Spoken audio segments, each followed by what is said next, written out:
In this episode, I speak with João Barroso, manager of the Wines of Alentejo Sustainability Programme, or WASP.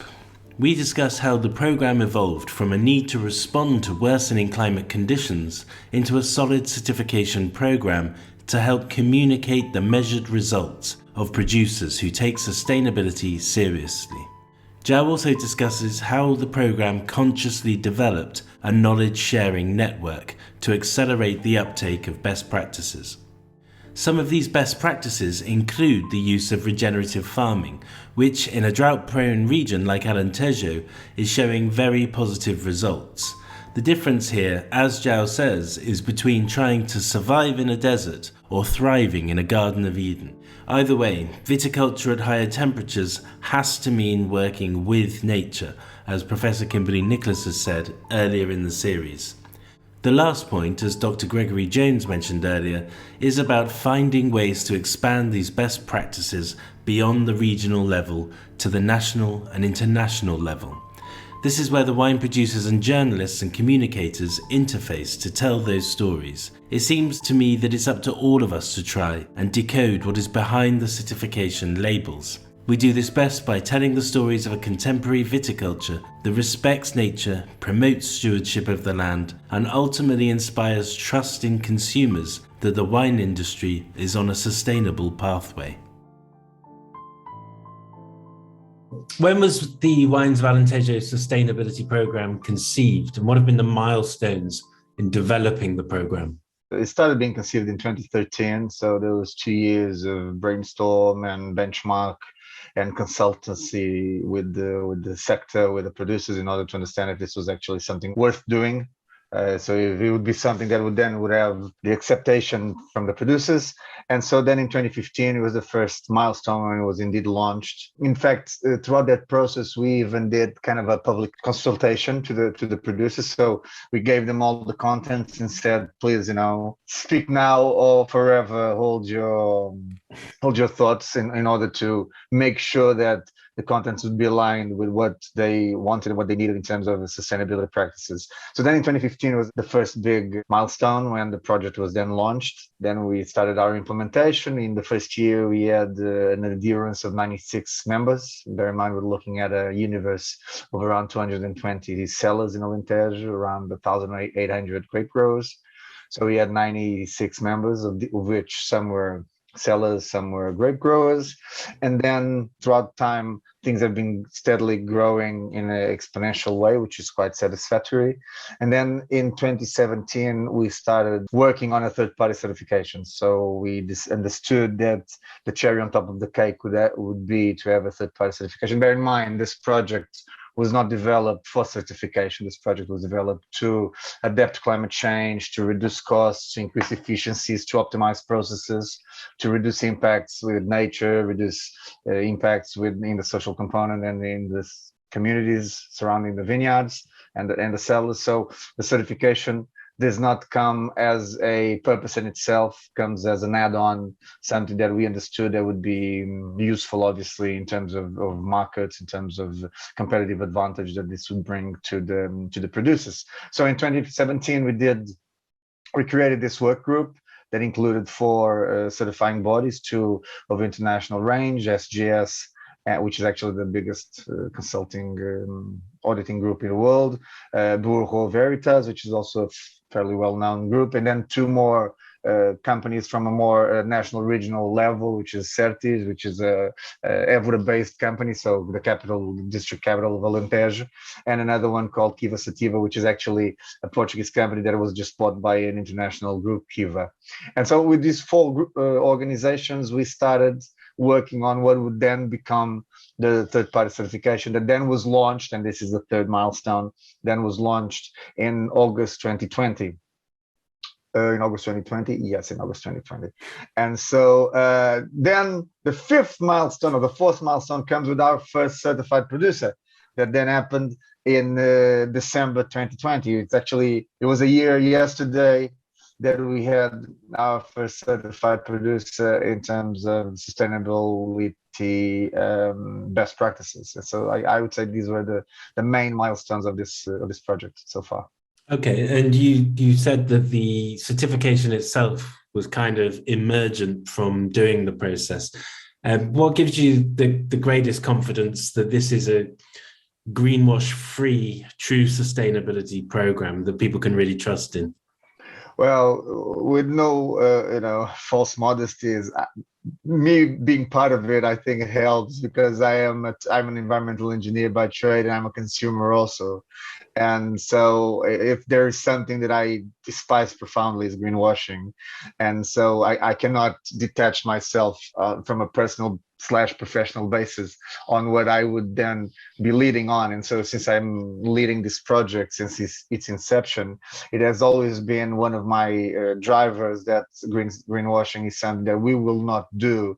And in fact, it's interesting because from maybe 2015, 2016, pretty much after the project was launched and started becoming a bit known within the circuits and within the regional stakeholders, I was from the start being quite pressured to start promoting the project and speaking of the project in the media and in other forums. And I was always very adamantly against it because we didn't have really anything to show. We just had a really nice set of best practices written in a manual, which, that's great, but that's like just the Human Declaration of Human Rights, the UN Declaration of Human Rights.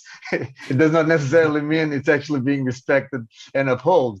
And so we needed to really have critical mass. We really needed to have stuff happening in the terrain. So with this said, what happens is we have a team that works on the ground, every day of the week, 7 days of, not 7 days, 5 days of the week with the producers in terms to guarantee that what we are asking for is indeed being done.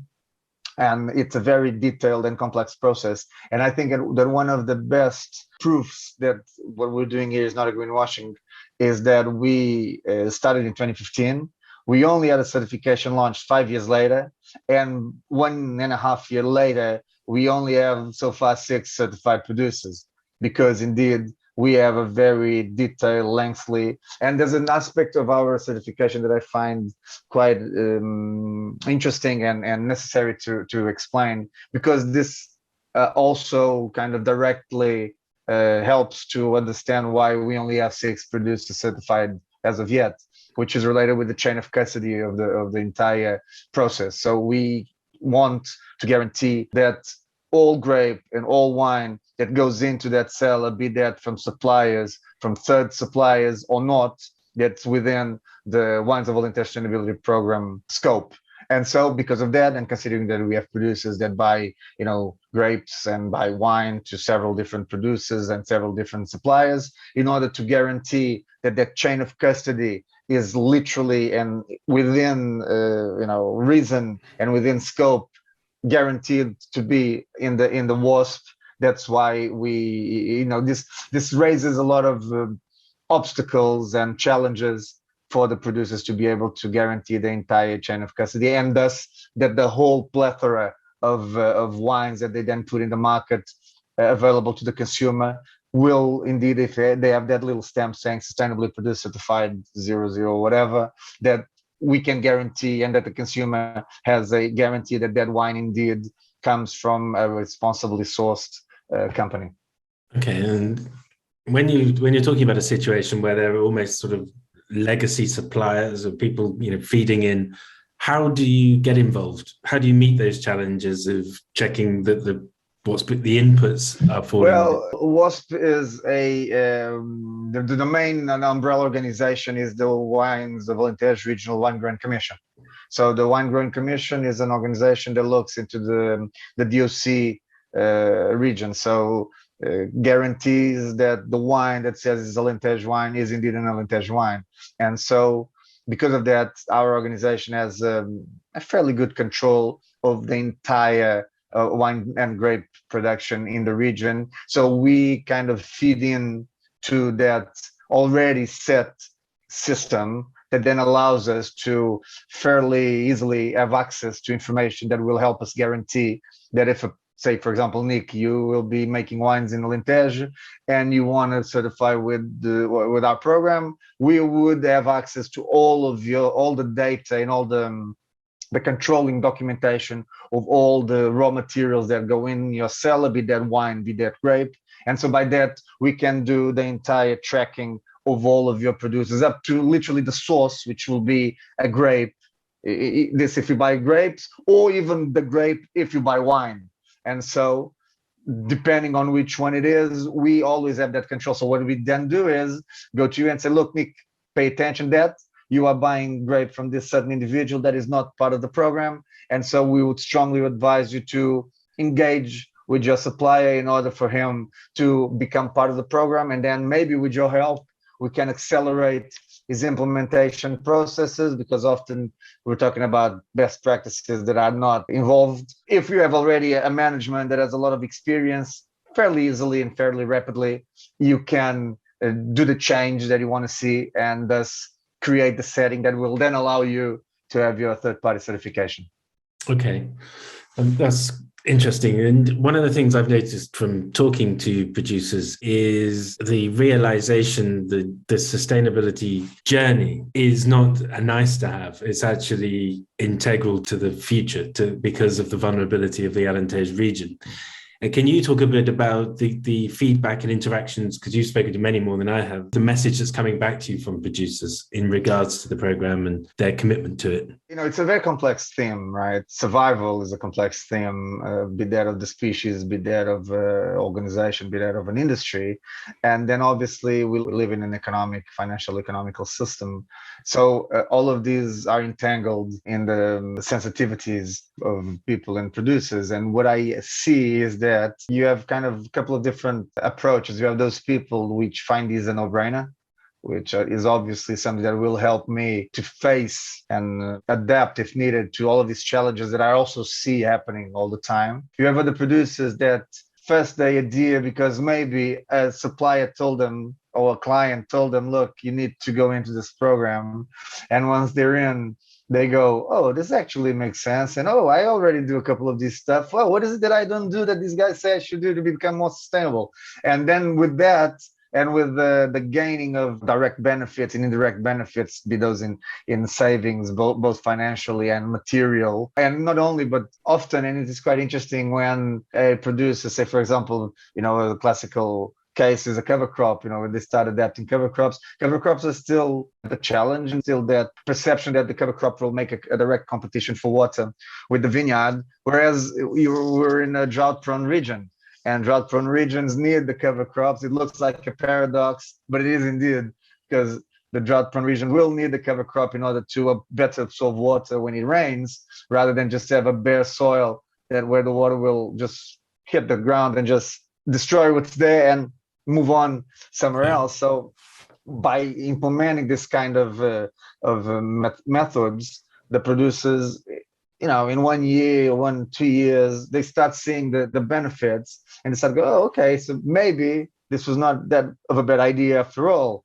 And so that's the second level of producers that we see. Then the third level, which are totally into it for the money. So, okay, I want to go for this certification because this will probably give me an added value in markets. But as they start implementing, because they will eventually need to focus on this, and and they start seeing again, look, this is actually something that will really help. And what happens often is what you see is indeed a cultural change within the organization. So organizations do change. I do a lot of training. I've trained more than 600 workers in more than 30 sellers in the last 5 years. Even yesterday, I was doing training for, I guess, almost 30 people, from the workers of the vineyard to the workers of the cellar to the middle management. And the truth is, you see in the end of those trainings that something clicked. Not in everybody, obviously, but in the most of those people, something clicks. And it's also something that I find quite interesting, and goes back to what I said about my own struggle and fight against greenwashing, which is that this kind of concepts and this kind of philosophies go way beyond the doors of the cell and go way beyond the frontiers of the vineyard. They go into your house, they go into your family, they go into your living room. And so by being able to have such a long reach in terms of philosophy, almost, that's quite satisfactory on one hand, and obviously then helps the producers to help themselves, to help others, to help the entire system, which is something quite satisfactory. One of the things I've found recurring in conversations with people outside the region and inside is that everybody is on a journey. There's knowledge being created. There's the training you're doing. There's people in different places doing other stuff. And that knowledge connection seems to be something that everybody has a hunger for. Everybody wants to see. How much is the knowledge sharing and dispersal a key part of this? I would say it's indeed a key part of it. So what we seem to see is that throughout the last decades, people got used to having their backs turned to each other and to work, within just their own little universe and not going outside and being able to share. I worked abroad for a couple of years, and one of the things I understood was that logic of keeping the knowledge is power is gone. Sharing the knowledge is power. That's the new paradigm. And so when I go into this project, this sharing the knowledge is power was one of my key drives, because we had indeed companies with a lot of knowledge, and we had indeed companies with lack of knowledge and with hunger for knowledge. And so what we managed to do, and this was something quite satisfactory also, was to create this knowledge sharing network. In fact, we even got an award 2 years ago from the European Commission. We were considered European Rural Innovation Ambassadors, I believe, because exactly of the capacity of creating networks of knowledge sharing. So what happens is indeed that we have all of these events where we invite our producers, like we have the objectives and the themes clearly identified, because since we have this very holistic regional broad view, we understand which are the main keys that are common, the main problems who are common for all or the majority of the producers. And we also know which particular producers are already addressing these main and general concerns. And so we invite them over to come and share their experiences with us. We often ask them to also put in the return on investment of whatever they do, because obviously the financial part is key. And so what we understand is that not only producers are willing to share, we're not asking them what's the secret of the great Cabernet that you do or the great Touriga Nacional that you do. We're asking them, how much did it cost that technology that you use to reduce your energy consumption throughout the harvest? They are quite willing to share that. You also appeal a little bit to their vanity sometimes, which is something, useful, because people like to show off to a certain extent. And at the same time, the others are quite hunger to learn. And so I used to say that these guys would probably only meet in wine fairs, where they will also be competitors to a certain extent. And now they don't. Now they get together in friends meetings, where they just, we make usually 3 to 4 workshops a year. And so this year was all online, unfortunately, due to issues we've been going through. But often it's a presential event, and where people just, they go and see friends, and then they go talk about sustainability and share. And then they say, yeah, you should come over and see what I've been doing in my vineyard, because it's great. And then they go and do it. Even the other day, I was with a producer, and I said, you should go check these other guys, and said, could you help us out with that? And I said, sure I can. So give a couple of calls, and they've been there already. And so that it's that kind of power generating capacity that comes from knowledge sharing. It's not only power generating, but it's also empowering, because it empowers people to be able to come back to their own managers and say, this is not sci-fi. I'm not inventing. I didn't see it online. They're doing it, and they're doing it, and they're doing it. And so, if they're doing it, it's because it's well done.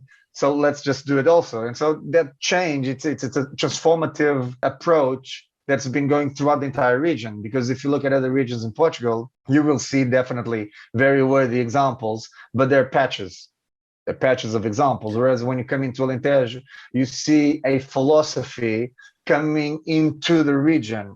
You see people thinking the same way in the north, in the center, in the south, in the east, in the west, in the coastline, or in the interior. They will all, obviously not everybody, but all the people who are within this project, which already represent almost 50% of the planted area of Alentejo, so almost half of the vineyards are already doing their path, their work towards sustainable practices. They will all have this common point called Wines of Alentejo Sustainability Program, which is something quite cool. actually. You've just touched on a couple of things there. One is this whole knowledge sharing thing is obviously critical. And obviously in Portugal, the Alentejo region is a leader in this. How much interest have you had from the rest of Portugal in terms of either creating a national sustainability program or helping other regions and extending the dialogue, sharing the knowledge further? One thing I didn't mention, Judah, I think it's also very important as a consumer, but as also in my case, the manager of this program, is transparency. That's key for any kind of initiative that wants to be upheld as serious and meaningful. And so since the beginning, we've been saying, hey guys, we're doing this work. You're more than welcome to come over and see. I've been in the north, I've been in the center doing lectures, presenting our work. We even offered manuals of our program. So all the contents, like the Bible of our project, we've offered it to other regions. We got awards from wine magazines in Portugal, where I went to receive the awards. And I said, look, we're not an island. This is a country, and the problems are cross-sectional to all of us. We all need to go into this journey. It can't be Alentejo alone. And obviously, we've been getting a lot of good feedback from a lot of regions. Obviously, some have more capacity, some have less capacity. That's perfectly normal. But overall, there's a recognition that the road is there. There are now movements towards a national initiative, and I think that's quite worthy. The only aspect that we are always and will never back down on is on the solidity of the transparency, of the scrutiny, of the quality. That for us is unquestionable and unarguable. So whatever it is that is to spawn from a national initiative, for us in Alentejo, we already were here, we'll be here, we are here, and we will be here long before anything appears. And so what we say is that the quality, the scrutiny, and the veracity needs to be there. It needs to be bulletproof, because we are bulletproof. And so obviously, whatever it is that we will associate ourselves with or not needs to uphold the same kind of values that we uphold. And not only that we uphold, but that we pass on to our producers, because ultimately the success of this project only exists because the producers adhere to it and saw in it something worthy and something worth investing in. And so obviously, this philosophy needs to be cross-sectional or cross-regional in order to be successful as a whole, as a country. Obviously, because when you're talking about export markets who have these sustainability requirements, which are coming more and more online, do you think it's more important for you to have the Alentejo sustainability identity or the national identity from a coherence to the consumer sort of perspective? Well, honestly, I don't really have.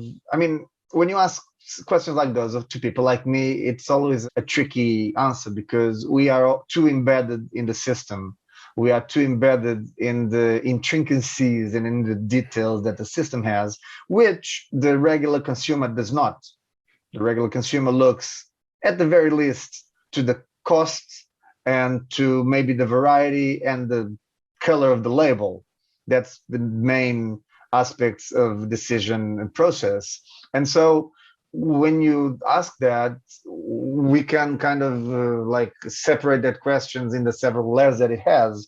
And when you look at certain markets, let's call them more mature markets, often the choice of the wines that the consumer will eventually choose from is made by third parties, not by the consumers. It's like the monopolies or the gatekeepers that will choose the wines that will go into the shelves that then the consumers will then buy.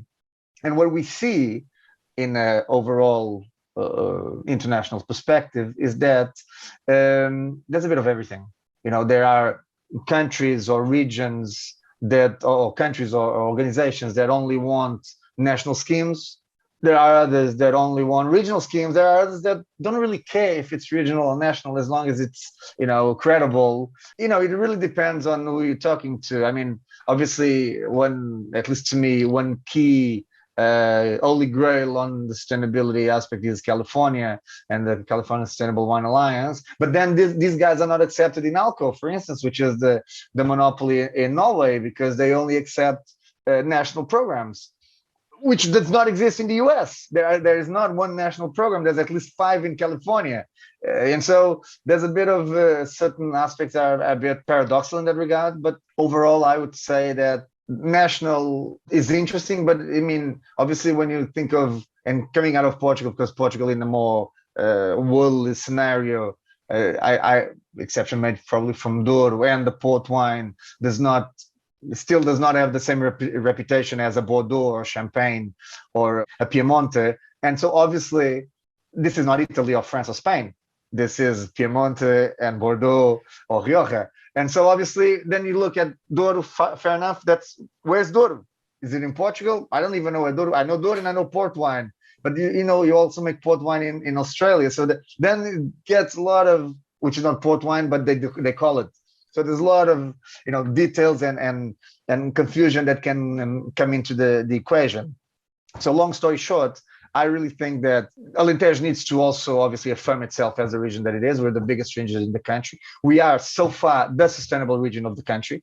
And so obviously if the country is lagging in terms of initiative, that's not our problem. We will carry on doing what we do best and obviously uphold and raise high the flag of Alentejo. If then the country will come and join us, they're more than welcome. But again, California is not the US.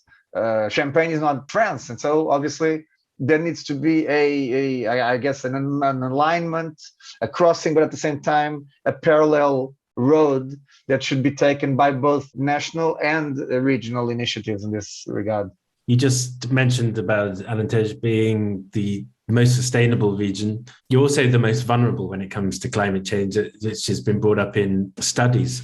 And not just vulnerable in Portugal, one of the most vulnerable wine producing regions in the world. You're sort of at that point where the Sahara is spreading north, there's pressure, there's big plain. What is your concern versus hope as we enter these sort of decades now of accelerating warming? As an amateur scientist, my concern is great. And obviously the scenarios and the projections are not very hopeful.